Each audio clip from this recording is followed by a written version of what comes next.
নমস্কার বন্ধুরা, আজকের আমি করে দেখাবো পনির বাটার মশলা।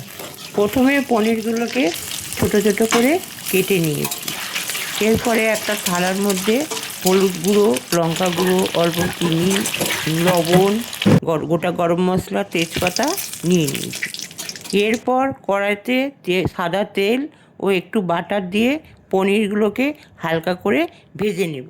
এরপর ওই তেলে গোটা গরম মশলা, তেজপাতা, শুকনো লঙ্কা দিয়ে একটু নাড়াচাড়া করে নিলাম। তারপর আদা বাটা, হলুদ গুঁড়ো, জিরে গুঁড়ো, লঙ্কা গুঁড়ো দিয়ে আর আবার একটু নাড়াচাড়া করে ক্যাপসিকাম আর টমেটো দেব, একটু লবণ দিলাম। তারপর আগে থেকে পেস্ট করে রাখা কাজু বাদাম, টক দই ও পোস্ত দিলাম। এরপর স্বাদ মতো একটু চিনি দিলাম। এরপর ভালো করে কষিয়ে নিয়ে তেল ছেড়ে দিলে অল্প জল দেব। তারপর ঢাকা দিয়ে কিছুটা ফুটতে দেব। ঢাকনা খুলে ভাজা পনিরটা দিয়ে দেব। এবার আরও কিছুক্ষণ নাড়াচাড়া করব যতক্ষণ না গ্রেভিটা ঘন হয়। এরপর গরম মশলা, ঘি দিয়ে একটু ঢাকা দিয়ে দেব।